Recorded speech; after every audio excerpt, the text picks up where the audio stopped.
Começamos, então, mais um momento de estudo e expansão da consciência. Boa noite a todos vocês. Boa noite. Boa noite.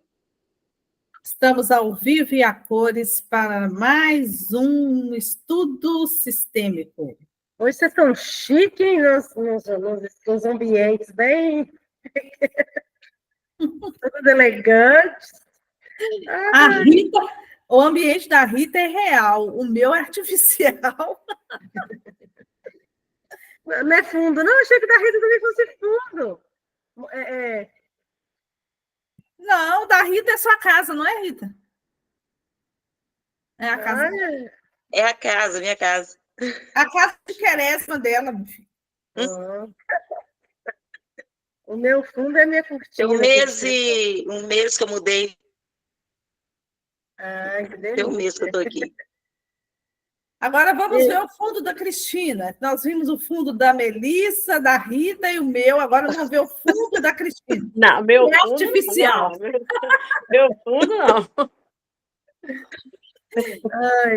O da Cristina também é real, olha lá. Ó. Porque tem algum aí que não é real? O meu. Ah, é?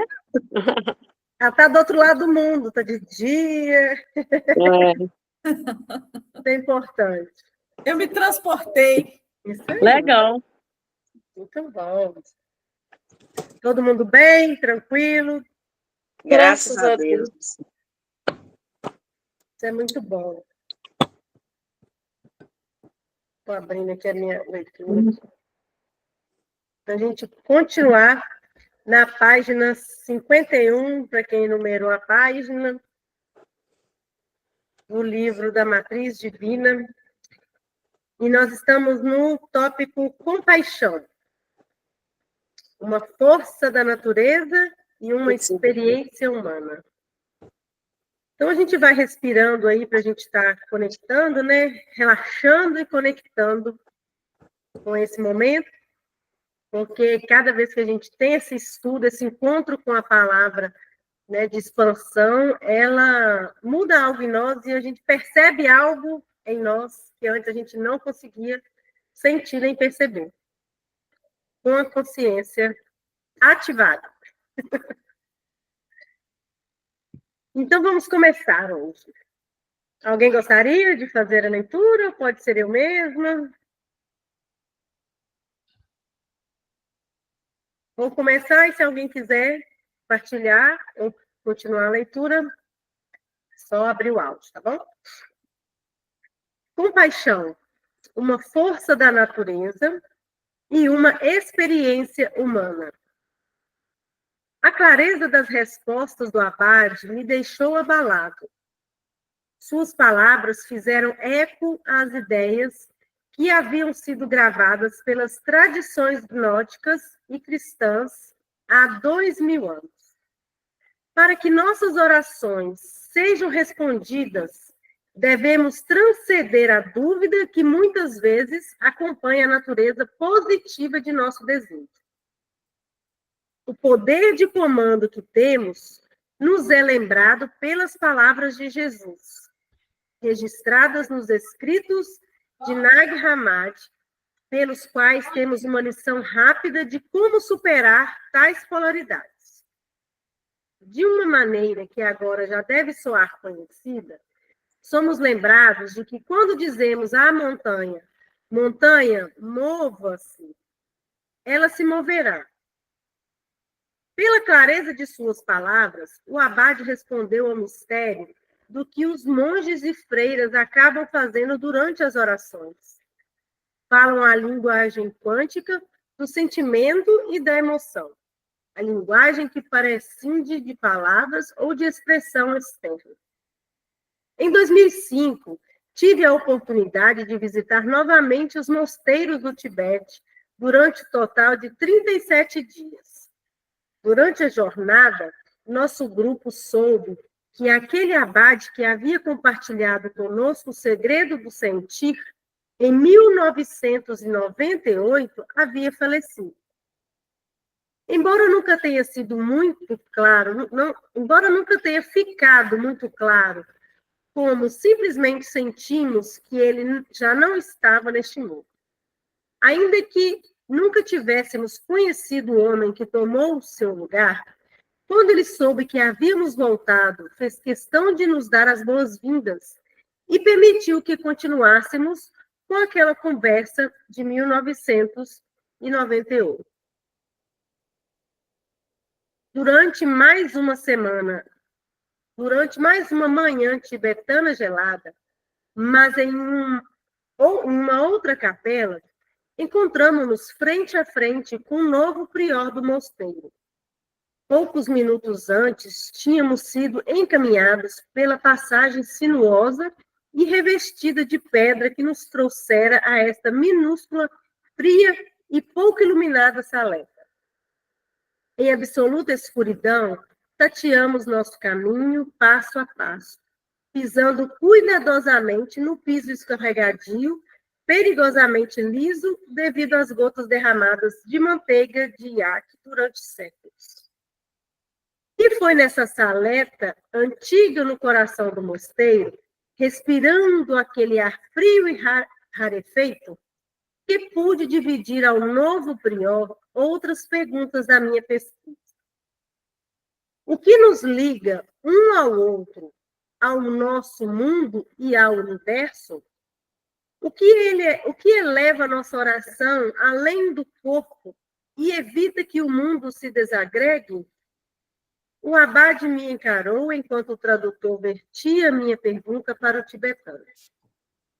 Instintivamente olhei o guia, nosso intermediário, para a conversação inteira. A tradução da resposta do abade me surpreendeu. Não estava preparado para ouvi-la. Compaixão, ele disse. O Geshe, grande mestre, disse que é a compaixão a que nos mantém unidos. Como assim? Perguntei, em um esforço para entender a resposta que ouvia. Ele está dizendo que a compaixão é uma forma da natureza ou uma experiência emocional? Repentinamente, houve uma animada troca de percepções, enquanto o tradutor transferia minha pergunta para o abade. A compaixão é o que liga todas as coisas. Foi a sua resposta final. E isso foi tudo. Depois de quase 10 minutos de diálogo intenso envolvendo os mais profundos princípios do budismo tibetano, tudo o que consegui ouvir foram algumas palavras. Alguns dias mais tarde, estava eu engajado na mesma conversa outra vez e fazia a mesma pergunta para outro monge de elevada posição hierárquica em outro mosteiro. Ao contrário da formalidade que experimentamos na presença do abade, dessa vez estávamos na cela do monge, um minúsculo quarto onde ele comia, dormia, orava e estudava, quando não estava entoando cânticos no salão. Nessa altura, o tradutor já estava se acostumando com o tipo de pergunta que eu fazia e o que eu estava tentando compreender. Enquanto nos acotovelávamos em volta das lamparinas de manteiga de iaque, olhei para o teto daquele quarto pouco iluminado. Notei que ele estava coberto com a fuligem proveniente de incontáveis anos de queima de lamparinas, as mesmas usadas para dar a luz e calor ao lugar onde estávamos naquela tarde. Como fizera dias antes com o abade, fiz de novo a mesma pergunta ao monge, ajudado pelo tradutor. A compaixão é uma força da criação ou é um sentimento? Os olhos dele se voltaram para o lugar do teto que eu estivera mirando um momento antes. Tomando uma respiração profunda, ele pensou por alguns instantes, reunindo tudo o que havia aprendido desde que entrara no mosteiro aos 8 anos de idade. Ele então aparentava ter 20 e poucos anos.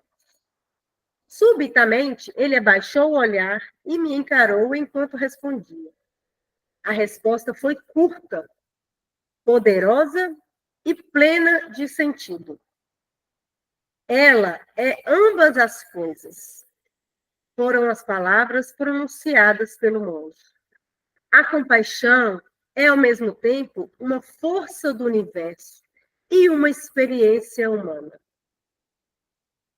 Naquele dia, depois de ter percorrido metade da circunferência do planeta, praticamente a 5 quilômetros acima do nível do mar, e a horas de distâncias da cidade mais próxima, na cela daquele monge, ouvir as palavras de sabedoria menosprezadas pelas tradições ocidentais por serem tão simples.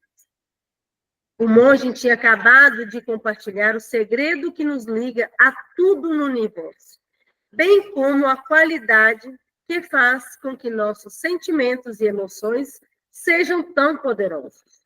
Ambas as características estão unificadas na compaixão.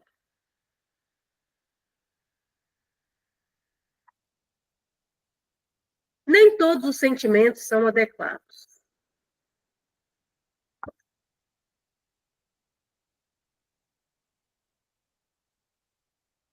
Traduções recentes de antigas orações gravadas em aramaico, a linguagem dos essênios, os escribas dos manuscritos do Mar Morto, aparentemente falavam exatamente o mesmo que o monge transmitia, como sendo a essência do segredo de transformação da realidade. Em novas interpretações, essas novas interpretações também oferecem novas pistas do que tais instruções parecem muitas vezes tão vagas. As novas traduções dos documentos originais do Novo Testamento mostram que foram tomadas tremendas liberdades ao longo dos séculos com as palavras e intenções dos autores antigos. Como se costuma dizer, muito se perdeu na tradução. Esse e outros exemplos citados nestas páginas estão no meu último livro, Secret of the Lost Mode of Prayer, mas, por serem tão relevantes, decidi incluí-los aqui também. Com relação à nossa capacidade de participar dos eventos da vida, de usufruir de condições físicas e emocionais saudáveis e de conviver bem com os familiares, uma simples comparação do conhecido é pedindo que se recebe. Uma simples comparação do conhecido é pedindo que se recebe, com a versão bíblica moderna, pode nos dar uma boa ideia do quanto foi perdido nas traduções antigas. A versão condensada e moderna da Bíblia do Rei James nos diz: conseguirás tudo o que pedires ao Pai em meu nome. Até agora, nada pedistes em meu nome. Pedi e recebereis, e que vossa alegria seja plena. Quando comparamos isso com o texto original, notamos qual trecho importante foi ignorado. A parte que faltou na tradução foi sublinhada por mim para a devida ênfase, como se vê a seguir. Todas as coisas que pedires franca e diretamente, usando o meu nome, serão concedidas. Até agora, isso não foi feito. Portanto, peca sem motivos ocultos e sinta-se cercado pela resposta. Seja envolvido pelo teu desejo e tua alegria será plena. Com essas palavras, somos lembrados do princípio quântico que nos informa ser o sentimento a linguagem direta e o foco da nossa consciência. Trata-se de um estado íntimo de existir, não de algo que fazemos em determinado momento do dia. Conquanto seja claro que a emoção é a linguagem reconhecida pela matriz divina, deve também ficar claro que nem todo sentimento será capaz de estabelecer a comunicação. Se assim fosse, o mundo ficaria muito confuso. visto que a concepção de uma pessoa poderia ser sobreposta por outra de alguém que tivesse ideias inteiramente diferentes. O monge declarou que a compaixão tanto é uma força criativa quanto uma experiência que possibilita chegarmos a senti-la. Os princípios mais profundos do ensinamento sugerem que, para atingirmos a compaixão, precisamos abordar um problema sem ter uma grande expectativa do resultado. Em outras palavras, precisamos ser capazes de percebê-lo sem julgá-lo e sem deixar o ego afetar nossa percepção. Aparentemente, essa é exatamente a qualidade da emoção que constitui a chave para a comunicação significativa e eficaz com a matriz divina. Como o físico Amit Goswami sugere, é preciso mais do que o estado normal da consciência para fazer de uma possibilidade quântica uma realidade. Na verdade, para fazer isso, ele recomenda que estejamos no que ele descreve como um estado não comum da consciência. Para chegar nesse ponto, a tradução aramaica afirma que devemos pedir sem motivos ocultos. Outra maneira de deixar mais claro esse ponto tão importante da instrução é afirmar que, em termos modernos, precisamos tomar nossas decisões a partir de desejos não fundamentados no nosso ego. O grande segredo para trazermos o foco de nossa imaginação, fé, capacidade de cura e paz interior para a realidade presente é fazermos isso sem forte apego ao resultado de nossas escolhas. Em outras palavras, somos convidados a fazer nossas orações sem julgar o que deveria estar ou não ocorrendo. Princípio 10. Nem todos os sentimentos são adequados. Aqueles capazes de criar deixam de lado o ego e o julgamento prévio. Talvez uma das melhores descrições de como vivenciamos essa posição neutra seja apresentada no trabalho do grande poeta Sufi Rumi. Com palavras simples e poderosas, ele afirma que, além das ideias de ações certas e erradas, existe um campo. Vamos nos encontrá-la. Com que frequência podemos realmente afirmar que estamos, em algum momento da nossa vida, no campo de Rumi do não julgamento, especialmente quando o destino de algum ente querido está na balança? Ainda assim, isso aparenta ser justamente a maior de todas as lições do nosso poder. O maior desafio de nossa vida e uma imensa ironia da nossa capacidade de criar um universo participativo. Parece que quanto mais forte for nosso desejo de mudar o mundo, mais ilusório se torna nosso poder de fazê-lo. Isso acontece porque o que queremos muitas vezes se baseia no ego. A mudança não teria tanto significado para nós se assim não fosse. Entretanto, quando amadurecemos nosso estado de consciência e percebemos que temos capacidade de alterar nossa realidade, também nos damos conta de que fazê-lo já não nos parece importante. Assim como o nosso desejo de dirigir um automóvel definha depois que nós passamos realmente a dirigi-lo, quando adquirimos a capacidade de fazer milagres, a urgência de levá-los a acontecer também parece se dissipar. Isso pode ser porque, juntamente com a consciência de que somos capazes de mudar as coisas, tem uma aceitação do mundo, do modo como ele é. é essa liberdade de possuir o poder sem dar a ele tanta importância, que nos permite ser mais eficazes em nossas orações.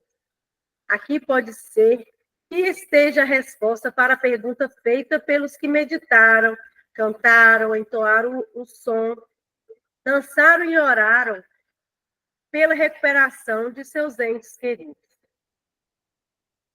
Ainda que cada ato tenha sido indubitavelmente bem intencionado, muitas vezes deve ter havido um forte apego ou desejo de que a cura da pessoa querida acontecesse. Acreditou-se imprescindível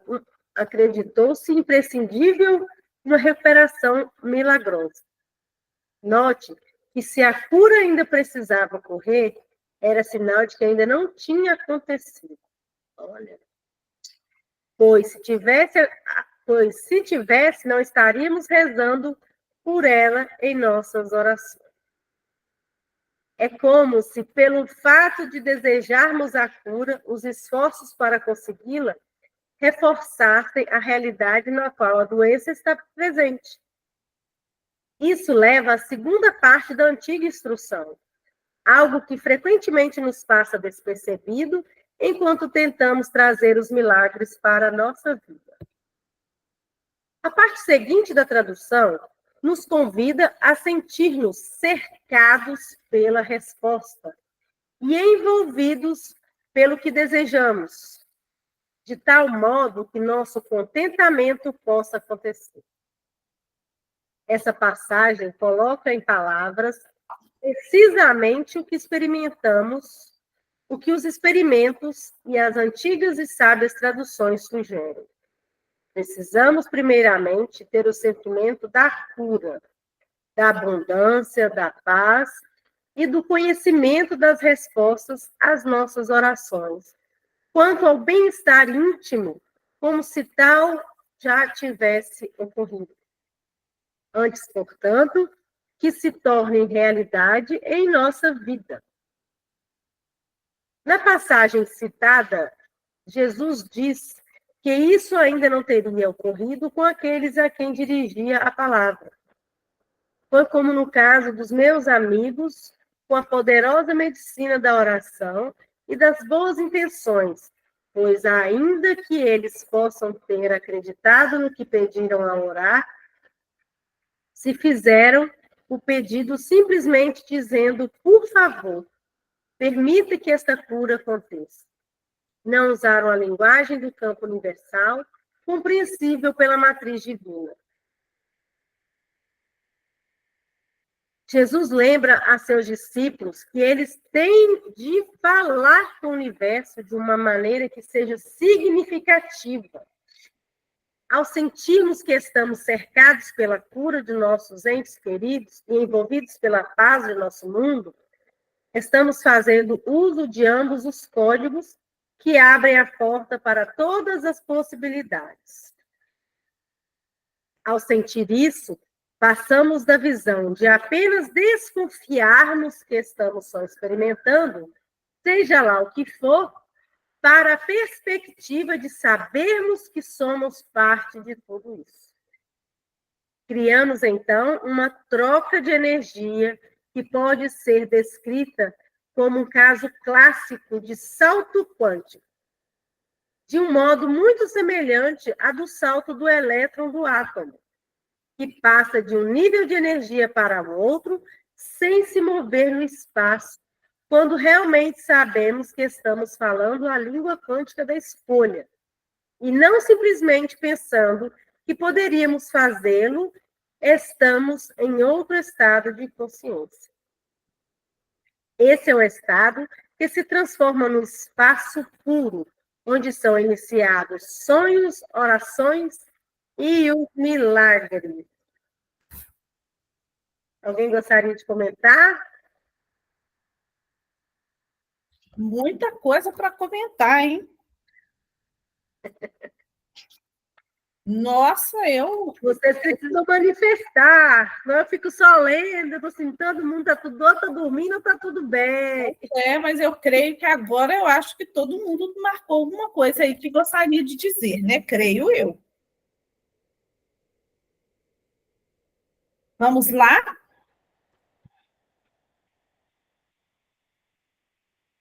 É uma leitura, esse texto é uma leitura que não tem como a gente não ir lendo e imaginando, né, as passagens e os momentos, né, que a gente vai progredir na medida que a gente vai lendo. Eu me imaginei dentro daqueles minúsculos e apertados lugares, um monge, e que como, né, pode, como que sai, né, às vezes a questão do conhecimento, experiência vivida, quando o monge fala, né, da resposta da compaixão, e muitos é o que conecta, né, a experiência com a vivência, né, a experiência da natureza com a vivência da humana, né. Ali dentro não tem nada, você está ali dentro de uma saleta, né, é você, o universo, a natureza que ali compete naquele momento, e é pura conexão, que faz a pessoa compreender que é pura compaixão que faz essa conexão.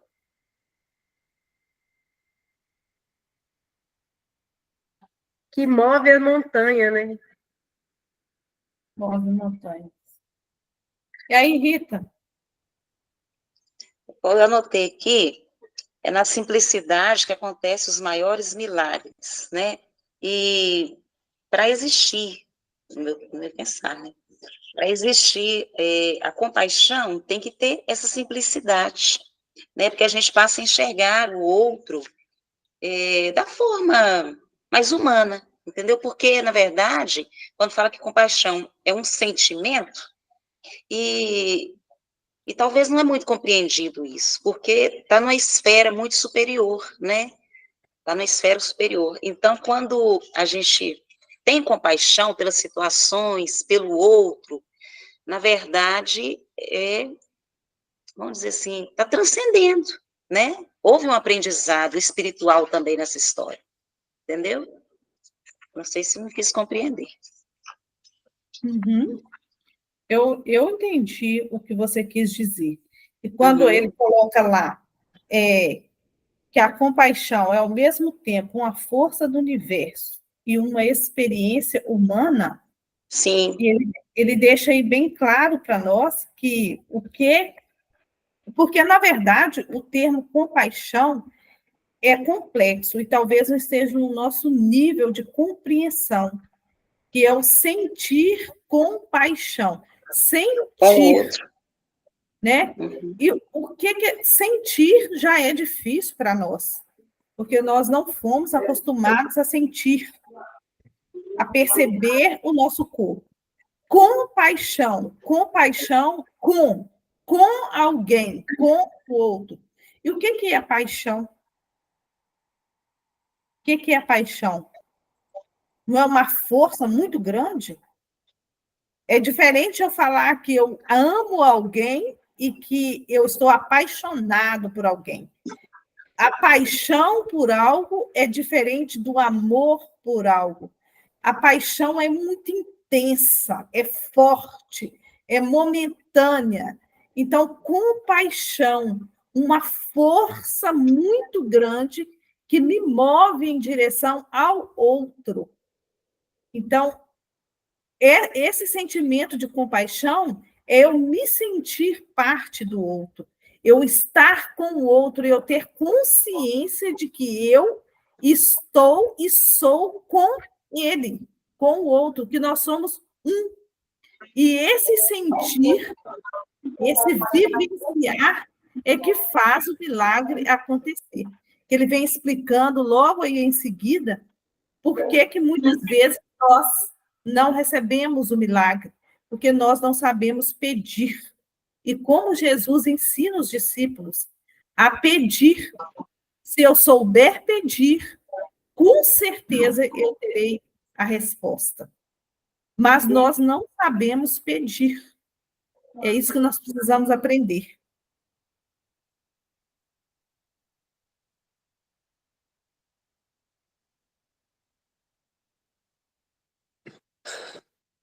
Eu marquei só uma frase.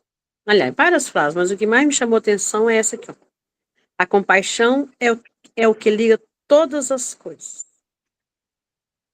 Isso foi muito forte para mim, porque eu só consigo sentir compaixão se eu for tocada pelo Espírito Santo. Eu não vou conseguir agir em prol de alguém por mim mesmo, porque nós somos egoístas, o nosso ego nos domina, nós não conseguimos agir. Então, eu só consigo fazer algo a alguém, me ligar a alguma coisa a alguém, se eu permitir esse toque do Espírito Santo para minha ação. É o que eu vejo. E tem uma frase aqui que confirma o que você está falando. Conquanto seja claro que a emoção é a linguagem reconhecida pela matriz divina. Então, Onde você viu? não me movo,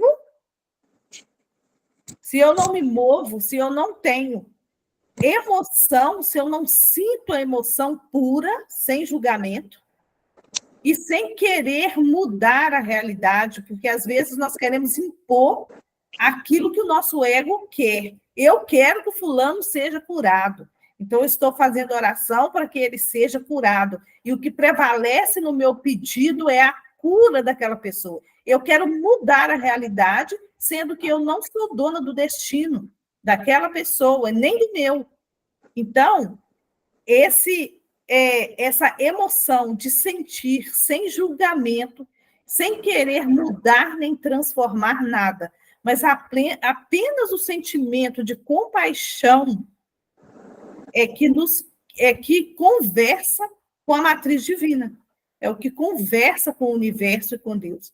Então, se o nosso ego está sobreposto, como diz a Cristina, que o ego é muito forte em nós, muito forte, deixar o ego de lado e ficar no vazio e deixar o Espírito Santo nos mover é um trabalho de muito centramento, de muito esvaziamento, de muito estudo, de se colocar muito a serviço mesmo, porque dispensar o ego não é fácil. Eu estou com 2 exemplos recentes. Um eu cometi e o outro é um grupo. Eu agi anteontem, como é que é?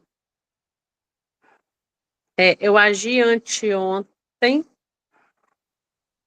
uma coisa simples, mas só depois é que eu fui entender que o meu ego foi maior do que eu 2 vezes. Uma palavra, uma brincadeira que eu fiz.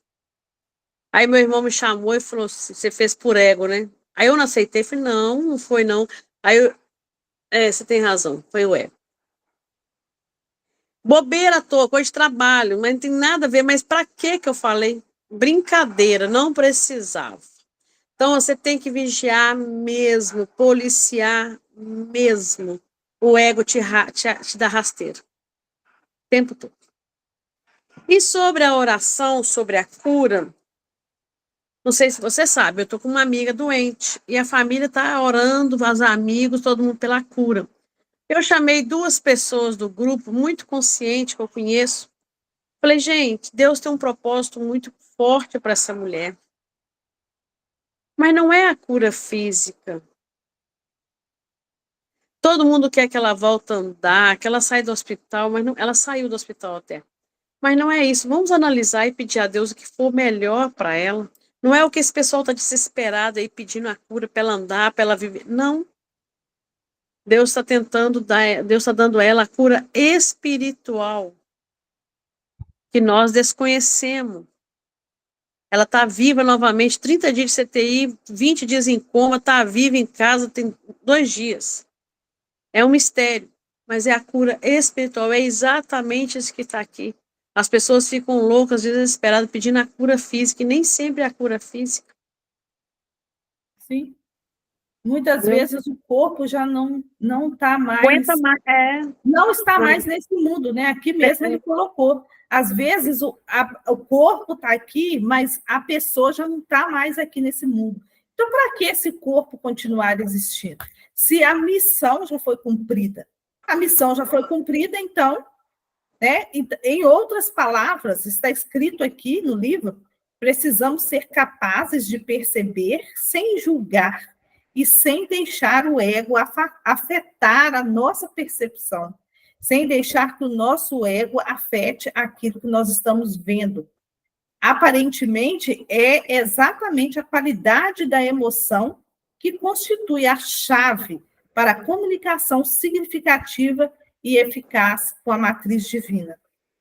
Então, a partir de desejos não fundamentados do nosso ego, nós não vamos conseguir chegar a esse nível de compaixão que conversa com a matriz divina e que nos coloca diante dos milagres, né? Quanto mais forte for o nosso desejo de mudar o mundo, mais ilusório se torna o nosso poder de fazê-lo.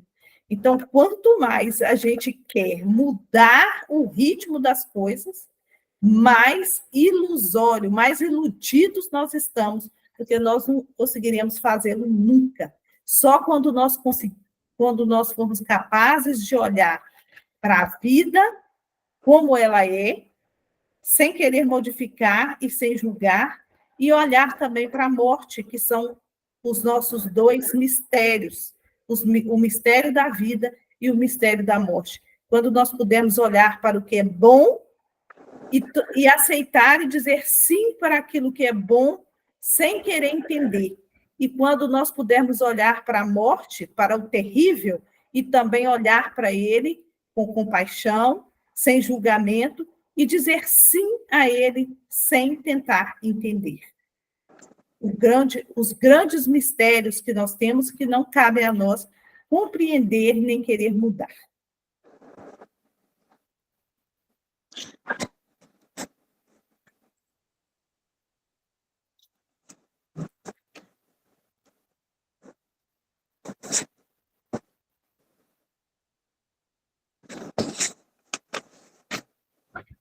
Dá tempo de ler mais um pedacinho aí?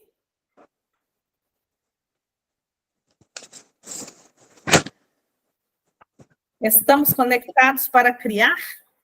Acho que dá para ler esse daí para a gente fechar, né?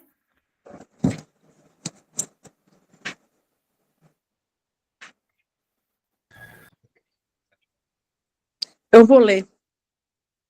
Ótimo. Pode? Pode. Estamos conectados para criar. Durante uma conversação com o místico e poeta indiano Tagore, em 1930, Albert Einstein resumiu os dois pontos de vista do início do século XX com relação ao nosso papel no universo. Conforme Einstein, existem duas concepções diferentes acerca da natureza do universo. Pelo primeiro ponto de vista, o mundo seria uma unidade dependente da humanidade. Na segunda concepção, o mundo seria percebido como uma realidade independente do fator humano. O itálico é do autor. Apesar de os experimentos descritos no capítulo 2 demonstrarem, sem sombra de dúvida, o que é a observação consciente da matéria que constitui o mundo, afeta diretamente o comportamento dessa mesma matéria, aí incluídos seus átomos e elétrons. Provavelmente vamos acabar concluindo que deve existir uma terceira possibilidade entre os dois extremos concebidos por Einstein. Essa terceira possibilidade talvez revele que nosso universo veio a existir por um processo que não nos incluía em um primeiro momento, ainda que a criação possa ter tido início sem nossa presença. Agora estamos aqui e o universo continua a crescer e evoluir. Se há uma certeza que podemos ter a respeito do universo, é a do seu constante estado de mutação, desde as estrelas, que de tão distantes se apagam antes de vermos suas luzes, até a energia que desaparece nos misteriosos vórtices chamados buracos negros. Isso acontece em tudo o que vemos e até mesmo nos domínios invisíveis para nós. Nesta altura deve estar clara a impossibilidade de sermos meros espectadores curiosos neste mundo. Como observadores conscientes, somos parte daquilo que presenciamos. Além disso, apesar de os cientistas ainda não terem chegado a um acordo sobre uma teoria que explique de que modo mudamos nossa realidade, todos eles dizem que o universo é alterado pela nossa presença. É como se estar consciente fosse por si só um ato criativo, como declarou o físico John Wheeler. Vivemos em um universo participativo, não em um onde manipulamos ou impomos nossa vontade, ou em que possamos controlar completamente o mundo em que vivemos. Em nossa capacidade como parte do universo atual, somos capazes de modificar e substituir pequenas peças, de acordo com o modo como vivemos nossa vida. No reino das possibilidades quânticas, parece que fomos feitos para participar da nossa criação. Estamos conectados para criar, como parecemos estar universalmente unidos no plano quântico. Em última análise, nossa conectividade nos promete que as mudanças aparentemente pequenas da nossa vida podem ter uma enorme influência em nosso mundo e no universo além dele. Nossa conexão quântica com os cosmos é tão profunda que os cientistas criaram um novo vocabulário para descrever o que essas ligações realmente significam. O efeito borboleta, mencionado no capítulo 1, por exemplo, descreve como pequenas mudanças podem provocar efeitos realmente grandes. Formalmente conhecido como dependência sensível às condições iniciais, a conclusão desse fenômeno sugere que uma única pequena mudança em alguma parte do mundo pode ser o gatilho para disparar uma imensa alteração em algum outro lugar, em algum outro momento. A analogia mais conhecida para esse fato afirma que se uma borboleta bater as asas em Tóquio, um mês depois poderia ocorrer um furacão no Brasil. Um exemplo bastante lembrado de como isso pode realmente ocorrer foi o equívoco do motorista do arquiduque Ferdinando quando dobrou na direção errada na conversão de uma determinada esquina em 1914. O erro levou o arquiduque a enfrentar seu assassino face a face, e sua morte catalisou o início da Primeira Guerra Mundial. E tudo começou com um erro muito simples, passível de ocorrer com qualquer pessoa. Uma esquina dobrada na direção errada, e o resultado teve repercussão global. No capítulo 2, repassamos 3 experimentos que nos contaram como nos relacionamos com o nosso mundo. Esses experimentos nos mostraram que o DNA é capaz de alterar a constituição da matéria e que a emoção, por sua vez, pode provocar mudanças no DNA. Os experimentos militares e os conduzidos por Clever Baxter demonstraram que esse efeito não é limitado pelo tempo ou pela distância. O resultado final aponta para o fato de que eu e você direcionamos uma força interior que trabalha em um domínio livre das limitações da física como a conhecemos. Os estudos concluem que não estamos presos às leis científicas, como nós a compreendemos hoje. Eu estou com o texto embolado. Lê para mim esse parágrafo.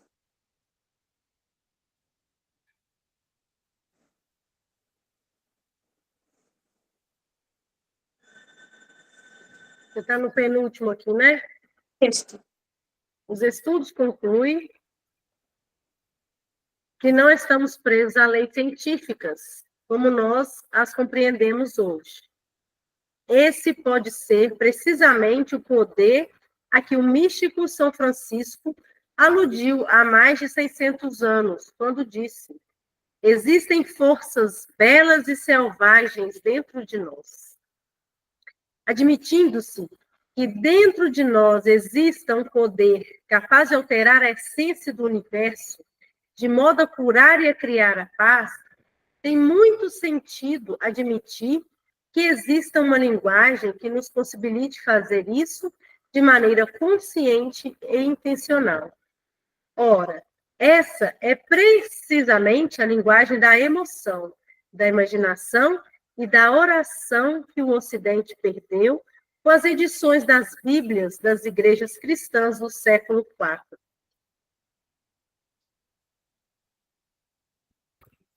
Ok, pois eu fico com essa frase de São Francisco.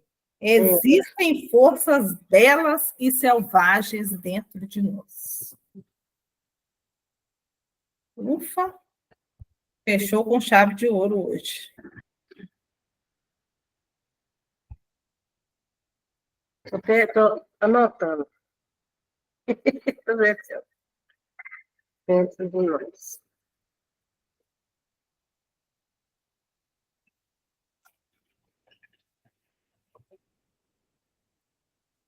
Nós podemos ser belos, mas também podemos ser maus, né? Exato. Belos e selvagens.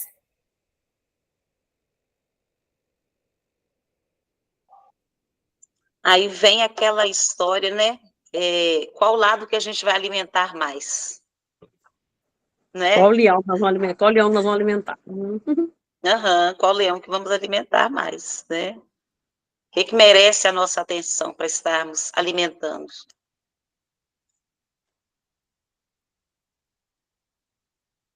Isso aí.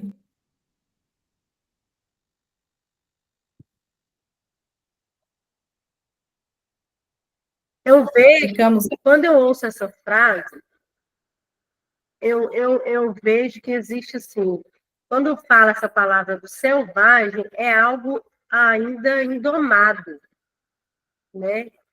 É algo ainda desconhecido. Instinto. Entendeu? Então, assim, é algo mais... É um instinto nosso, né? A gente não sabe quando que vem, como que reage, né? E não sabe por que reagiu daquela forma. Então, fiquemos por aqui. Página, deixa eu ver aqui, nós paramos então na página 54. Vou anotar aqui para a semana que vem não esquecermos. E continuarmos no Quando o Milagre Para de Funcionar. Tudo bem para vocês? Tudo bem. Gratidão, meninas. Beijos e até a próxima. Gratidão. Gratidão. Até quarta, se Deus quiser.